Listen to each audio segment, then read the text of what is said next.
na-inspire talaga ako na ma-motivate. My name is Raquel. I'm 50 years old and I'm working now as a financial advisor. So biggest learning ko dito sa event, sa experience ko kanina na whatever happens, whatever it takes, hindi tayo dapat susuko. Kung ano man challenges na ma-experience natin, continuous lang tayo. Continuous learning and learning from our mistakes and be strong. Sobrang saya kasi it's my first time na maka-attend ng ganitong klaseng event.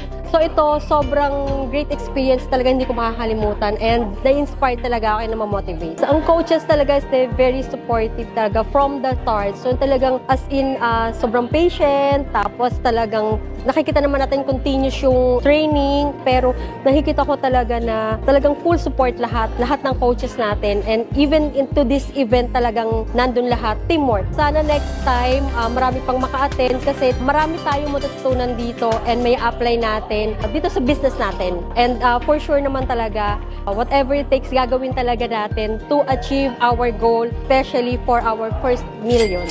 Let's go! Click na!